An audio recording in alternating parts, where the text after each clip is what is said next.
Yes, so the paper that I'm sharing today is a chapter from my PhD dissertation that I'm currently trying to finish up.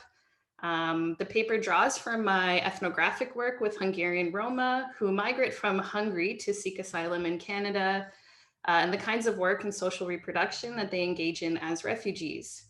My research builds on the work of social reproduction theorists and anthropologists of labor by looking at Romani refugees and asking what are the intersections of work, social reproduction, and citizenship? What happens to citizenship, race, and nationality as changes in capital accumulation and labor markets provoke crises in social reproduction? And how do refugees and other surplus populations engage in gendered life-sustaining strategies when they are excluded from both wage labor as well as citizenship regimes? So the paper I'm sharing today analyzes the forms of work that have emerged amongst Hungarian Roma seeking asylum in Canada, and it tries to explain the movement of Roma from Hungary to Canada itself as a form of gendered work and a social reproduction strategy. I explore how the survival strategies of Romani refugees are embedded in gendered divisions of work, in which filing for refugee status and gaining access to social support are regarded as an extension of domestic labor, typically done by the maternal figures of the family. Moreover, in historically contextualizing why Roma have become refugees in Canada, I propose here that the life decision to seek asylum itself could be understood as a social reproduction strategy for Roma in reaction to the changing conditions of post-socialist capital accumulation.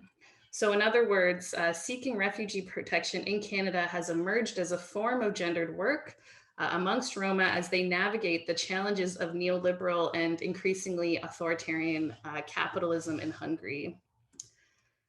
So just some theoretical considerations. Many scholars in the tradition of political economy have pointed to the increased relevance of the question of social reproduction today as the rise of neoliberal or financialized capitalism across the globe has led to attacks on social welfare, rise in precarious work, and growing surplus populations.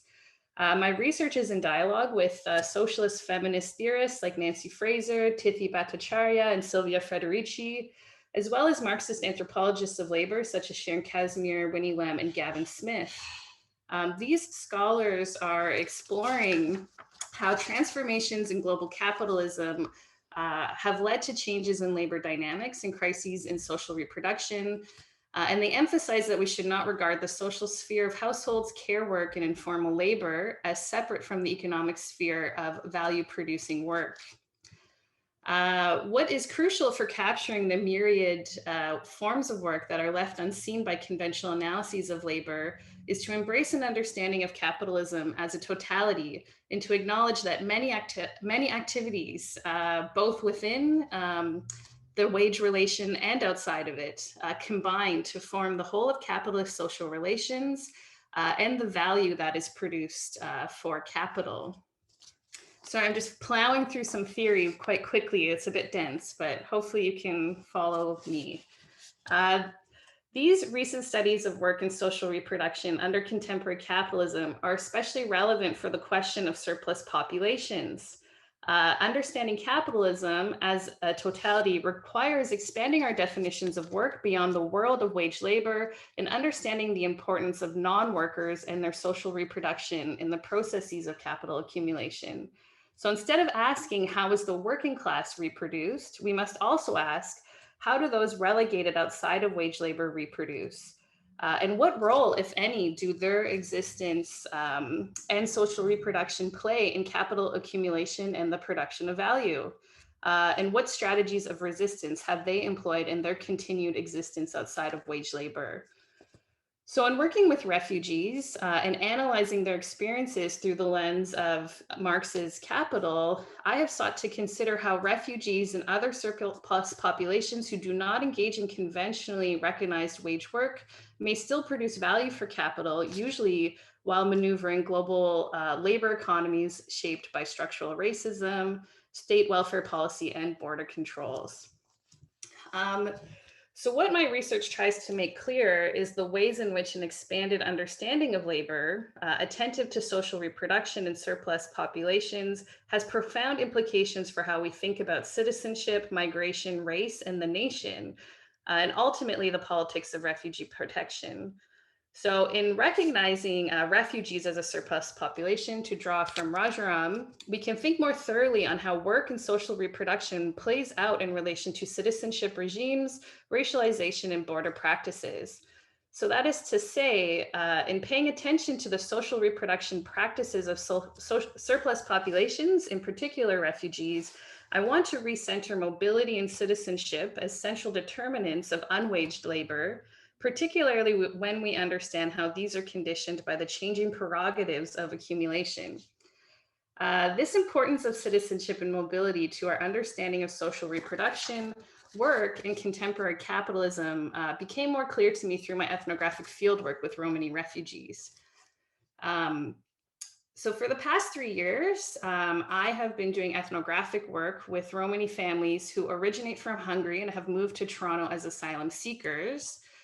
So in the past 10 years, more than 15,000 Hungarian Roma have applied for refugee protection in Canada, which has made Hungary one of the leading countries within the Canadian refugee processing system.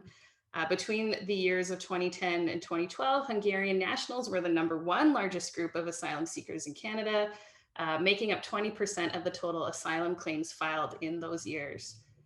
So a major part of my doctoral work is to link this wave of asylum seeking with the changes to capital accumulation and social reproduction in Hungary since the 1990s. So Romani Hungarians' claim to refugee protection is legally premised on their experiences of ethnic persecution living in Hungary, but this ethnic persecution cannot be separated from their work and class status following post-socialist economic transformation. Most Roma families who seek asylum in Canada now come from Northeast Hungary, where they once worked as factory steelworkers at the Lenin Steelworks factory in the Hungarian city of Miskolc, the heart of the country's socialist industry, which experienced a dramatic deindustrial decline in the 1990s. 1.5 million jobs were eliminated in the Hungarian labor market. And for the Roma population, unemployment rose to 80%, and that's where it stayed ever since. Hence, post-socialist neoliberalism resulted in the making of surplus populations, and Roma especially experienced a dramatic deterioration in their class status, becoming virtually locked out of wage labor. At the same time that this was happening, though, Roma also became increasingly the target of a violent racist nationalism in which the post-socialist deterioration of living standards and the pressures put on social reproduction for Hungarians was blamed on gypsy criminality and liberal special treatment towards minorities, not the effect of integration into the channels of global capital accumulation. So this means that at the same time that Romani work status declined due to neoliberal reforms, their inclusions and understandings of Hungarian citizenship was also eroded, and this placed Roma in a position of constant work in citizenship marginalization as an ethnically persecuted underclass or surplus population. Therefore, for Hungarian Roma, their ethnic persecution is simultaneously a matter of class and economic status, and it has resulted in the perplexing consequence that some of the most represented asylum seekers in Canada today are actually citizens of a member state of the European Union. My research thus is studying the movement of Hungarian Roma seeking asylum in Canada by locating it within this historical context in which their inclusion in both Hungarian labor markets and definitions of the nation has been curtailed. Placed into this historical context, we can see that Roma refugees are the result of a crisis in social reproduction in Hungary connected to post-socialist neoliberal economic restructuring, and how racialized dynamics of citizenship come into play within the contemporary conditions of capital accumulation. What I am interested in exploring is how their choice to relocate to Canada can also be understood as a strategy of social reproduction. And maybe just a quick look at my fieldwork in the remaining time can help make this a bit clearer. So I've been doing ethnographic fieldwork with about a dozen Hungarian Romani families, both in Hungary and in Canada. Most of the Roma that I work with in Toronto were employed in Hungary before they came and remain unemployed in Canada, relying on a combination of social assistance and informal labor to survive. One trend that has emerged from my fieldwork is the ways in which most families I worked with delegated the work of securing social assistance in Canada to the mothers in the family. In particular, early on in my fieldwork, I noticed that most of the organizing for making the family's refugee claim, planning the travel, finding a lawyer, doing the paperwork, was coordinated by the mother figure. This was the case in almost all of the families I met. Eventually, I came to ask families about this, and I remember one mother quipping to me, "Oh yes, filing for refugee status is women's work for Roma families." To her, dealing with the asylum claim was an obvious extension of the domestic duties, care work, and family obligations of women in the family. And one of the reasons for this has to do a lot with the experiences that Romani men faced, both due to tough factory work as well as being targets of racialized violence. So gender dynamics of social reproduction it's important to see how they are shaped by masculinity and male experiences of labor exploitation and ethnic persecution. So overall, when I ask Roma why they come to Canada, the general explanation I receive is that being a refugee in Canada is a way to survive that allows them to escape both their ethnic persecution and to find a livelihood that supports their family. As Roma have been locked out of wage labor and targeted by right-wing violence in Hungary, going to Canada to seek refugee status has arisen as a successful survival strategy. So in this sense, an expanded understanding of labor grounded in the recognition of the totality of capitalism and encompassing all social relations, it leads us to rethink the division between economic migrants and political refugees. This distinction becomes deeply troubled in this particular case, in which Romani ethnic persecution is deeply tied to post-socialist economic transformations and the dynamics of the Hungarian labor market. So just one final point I would like to draw on is the risks actually involved in understanding asylum as a social reproduction strategy. So in emphasizing the economic motives for Roma to come to Canada as refugee claimants, such an analysis may lend support to conservative arguments about bogus refugees who come to countries to scam welfare. And in fact, this is the precise discourse used in Canadian media about Roma from East Central Europe, which has characterized Roma refugees as scammers and criminals, perpetuating racist stereotypes about gypsies.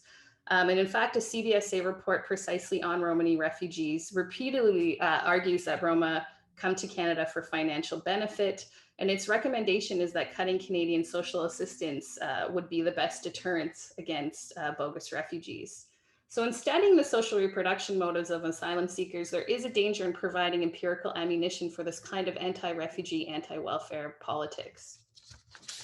Again, it is thus crucial to recognize the ways in which ethnic persecution and class dispossession are intrinsically linked, particularly in cases such as Romani refugees.